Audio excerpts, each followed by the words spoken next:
Sri Matre Namaha. Welcome back to Sri Matrika. I am your companion in this journey of light. Whether you are a seasoned practitioner or a curious seeker, we are all part of the same journey. Let us explore her radiance together. As we continue our journey into the heart of the natural world, into the Mother Nature, to uncover the wisdom hidden in plain sight, today we leave the rooted strength of the forest and stand before the vast rhythmic expanse of the Great Mother in her form as the ocean. We often look at the ocean and see only the waves, the movement, the foam, the chaos, the tides, the crashing waves at the sand, don't we? But today, I want us to go a little deeper. Have you ever considered that the ocean is always moving, yet it is the ultimate symbol of stillness? And this is what I call as the paradox of stillness in motion. On the surface, there may be turbulent currents. The waves may rise 10, 20, 30 feet high, driven by the same external winds that challenge the trees that we discussed in our last episode. Yet, if you were to dive just a few feet below the surface, what would you find? If you're a diver, or people like me who cannot swim, I enjoy watching it on Discovery Channel. The world is so beautiful, just 50 feet below the chaotic surface of the ocean. There is absolute silence, unwavering stillness. The deep ocean does not react to the storm on the surface. It remains unmoved. It is like a reservoir of peace that provides the very foundation for the waves to exist. Now, let us come back to our normal lives. How often do we live our lives entirely on the surface? And you know what I mean by surface. We identify so strongly with the waves of our circumstances, the highs of the success, the lows of disappointment, the daily stress. We think, I am the wave, and so we feel tossed and turned by every passing wave. But if we look closely at the ocean, it teaches us that we are the entire body of water. We are not limited to just the waves. They are just a temporary expression on the surface. When we practice pratyahara, like we discussed in our last episode, the withdrawal of our senses, we're essentially driving beneath our own surface. What we are doing is, we are moving from the chaotic waves of the mind to the silent depth of the soul. This is where we find our true power. Let me tell you, real stability is not the absence of the waves. It is the realization that the depth of your being is far greater than any storm.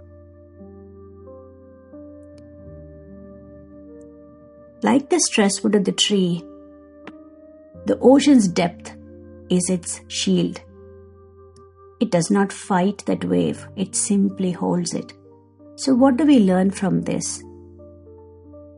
We should go deeper into our own self, inner strength, when the waves of challenges hit our lives. We don't need to fight the waves. We can just hold it and watch it, because we are going to have the greater inner peace and stability practicing pratyahara. Now let us look at the tide. The ocean knows how to give and also how to take back. If you sit at the beach, the waves or the tides, they come whooshing and rushing to the sand shores, taking away everything that it finds on the shore into itself. When I look at those tides or waves, it just hits me. It reaches for the shore with everything it has, and then, without ego, it retreats. And this is the best place for us to learn vairagya, or non-attachment. I refuse to call it as detachment. It is non-attachment. Because I've seen many use this word very loosely. It performs its action. The waves, they come whooshing. It does its work, pulls everything. Then it just lets go, returning to its center. Isn't this a profound lesson for all of us? We cannot stop working. We cannot stop being in this material world. We cannot stop being in this chaos. We just need to do our duty, work, and let go. Go into your own self. That is what the ocean is teaching. We can engage in the world fully, creating the waves of action, and not just, when I say waves, it's not just hurdles or challenges. We create beautiful things. We work on beautiful things. Yet, we should remain anchored in the deep inner silence. We can always move through life with great intensity, but we have to remain perfectly still at our core, like the tree did during the storm. Good or bad, everything is a wave. It is temporary.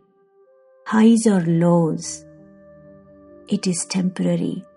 Happiness or sadness, it is temporary. Just look at the waves, they are temporary. Why focus on the temporary waves when the depths are so beautiful, when our inner self is so beautiful, when the inner light is so golden, beautiful light? Why just look at the foamy, chaotic waves on the surface? Let us imbibe this lesson of stillness in motion. Let us be vast. Let us be deep. And let us stay centered. Until we meet next time, stay peaceful, stay humble, and stay rooted in your own depths. I humbly bow down to Divine Mother, Guru Tattva, all the physical gurus, and family that are supporting us in this journey of light. Sri Matre Namaha.